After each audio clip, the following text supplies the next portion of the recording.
नमस्कार, आप देख रहे हैं दिल्ली तक। मैं हूं आपके साथ अनुराधा तंवर। कोरोना वायरस के बाद अब मंकी पॉक्स ने विश्व की चिंताएं बढ़ा दी हैं। वर्ल्ड हेल्थ ऑर्गेनाइजेशन ने मंकी पॉक्स को वर्ल्ड हेल्थ इमरजेंसी घोषित कर दिया है। 75 देशों में 18,000 से ज्यादा मंकी पॉक्स के मामले सामने आ चुके हैं और अब दिल्ली एनसीआर में भी मंकी पॉक्स का खतरा दिखने लगा है। दिल्ली में 24 जुलाई को पहला मंकी पॉक्स का मामला सामने आया था, जिसमें मरीज की कोई ट्रैवल हिस्ट्री नहीं थी। लेकिन अब आपको बता दें कि एनसीआर में भी मंकी पॉक्स के संदिग्ध मिले हैं। ग्राफिक्स के जरिए आपको आंकड़े दिखाते हैं। तो दिल्ली में मिले एक मंकी पॉक्स मरीज का एलएनजेपी अस्पताल में इलाज चल रहा है। 2 मंकी पॉक्स संदिग्ध मरीज गाजियाबाद में मिले हैं और उनका एलएनजेपी अस्पताल में ही इलाज हो रहा है।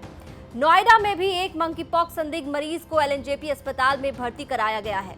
24 जुलाई को दिल्ली में मंकी पॉक्स का एक मरीज मिला था और सबसे ज्यादा चिंता की बात यह थी कि उसकी कोई ट्रैवल हिस्ट्री नहीं थी।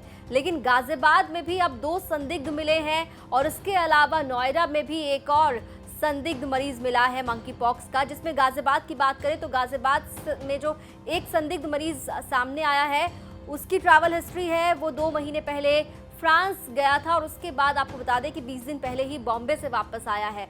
लेकिन जिस तरह से मंकी पॉक्स का खतरा बढ़ रहा है, उसके बाद अब केंद्र सरकार की ओर से मंकी पॉक्स की वैक्सीन और इसकी टेस्टिंग किट के लिए टेंडर निकाल दिया गया है।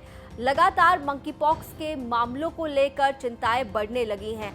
क्या वो लक्षण हैं जिन्हें देखकर आपको सतर्क हो जाना होगा, वो भी जान लीजिए। तो मंकी पॉक्स से संक्रमित होने पर सिर में दर्द होता है, बुखार आता है, मांसपेशियों में भी दर्द होता है, त्वचा पे चकत्ते पड़ते हैं, गले में खराश होने की शिकायत आती है और साथ ही साथ खांसी आने पर भी आपको सतर्क होना होगा। सर दर्द, बुखार, खांसी, मांसपेशियों में दर्द और शरीर पर, त्वचा पर चकत्ते पड़ना, ये कुछ लक्षण हैं जो मंकी पॉक्स के हैं। अगर इस तरह की कोई शिकायत आपको नजर आए तो अपना टेस्ट कराएं। दिल्ली के जो तमाम दर्शक हैं, जो एनसीआर के हमारे तमाम दर्शक हैं, उनको बता दें कि आपको एलएनजेपी अस्पताल में जाकर अपना टेस्ट कराना होगा। एलएनजेपी अस्पताल में आपका सैंपल लिया जाएगा, जिसे टेस्टिंग के लिए पुणे स्थित नेशनल इंस्टीट्यूट ऑफ वायरोलॉजी में भेजा जाएगा और उसके बाद जब रिपोर्ट आएगी तो पता चलेगा कि आप पॉजिटिव हैं या फिर नेगेटिव हैं। लेकिन मंकी पॉक्स का जिस तरह से खतरा बढ़ रहा है, जिस तरह से मरीज मिल रहे हैं, उसके बाद जाहिर तौर पर चिंता बढ़ रही है। भारत की बात करें तो अब तक 4 कंफर्म केसेस मंकी पॉक्स के मिले हैं। सबसे पहले 14 जुलाई को केरल में पहला केस जो है भारत में आया था मंकी पॉक्स का। केरल में 3 मरीज मिले मंकी पॉक्स के और दिल्ली में 1 मरीज मिला। लेकिन अब जिस तरह से गाजियाबाद और नोएडा में भी संदिग्ध मरीज मिले हैं, उसके बाद आपको बता दें कि नोएडा में ये आदेश दिए गए हैं, जो कोविड हॉस्पिटल्स हैं वहां पर 10 बेड के वार्ड्स तैयार करने के लिए कहा गया है। इसके अलावा दिल्ली में भी अस्पतालों को गाइडलाइंस जारी की गई हैं। तो मंकी पॉक्स को लेकर लगातार कई तरह की बातें भी सामने आ रही हैं। एक्सपर्ट्स क्या कुछ कह रहे हैं वो भी आप सुनिए।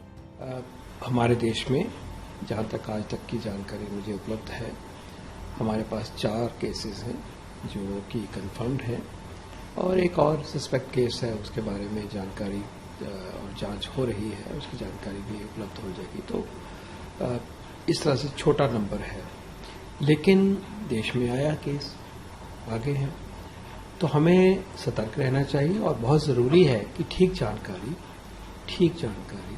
सबके पास हो और पैनिक नहीं हो, सच्चाई की बात हो। सरकार ने सिग्निफिकेंट मेजर्स लिए हैं। सरकार ने सबसे पहले तो एयरपोर्ट्स पे जो फीवर के केसेस हैं उनकी स्क्रीनिंग हो, उनसे बातचीत हो कि डिटेक्शन हो। दूसरी बात यह है कि हमारे 15 लेबोरेटरीज का नेटवर्क हमने मिलकर बना दिया है। तो हमारी national institute of virology Pune में है, वो हमारी रेफरेंस लेबोरेटरी है, और 14 और लैब्स हैं जगह जगह, और उसमें पर्याप्त मात्रा में हमारे पास डायग्नोस्टिक सिस्टम RT-PCR है। और यही नहीं कि इसी बीमारी को, लेकिन इसी बीमारी से मिलते जुलते जो और बीमारियां जैसे चिकन पॉक्स है, हर्पीस है, उनकी भी टेस्टिंग होगी, ताकि जब ये फुंसियों वाली तकलीफ दिखाई दे तो फिर बाकी भी जांच हो। तो पूरी जांच का बंदोबस्त हो गया है। हमारा जो नेशनल सर्वेलेंस सिस्टम है उसमें भी तेजी और इंटेंसिटी बढ़ा दी गई है।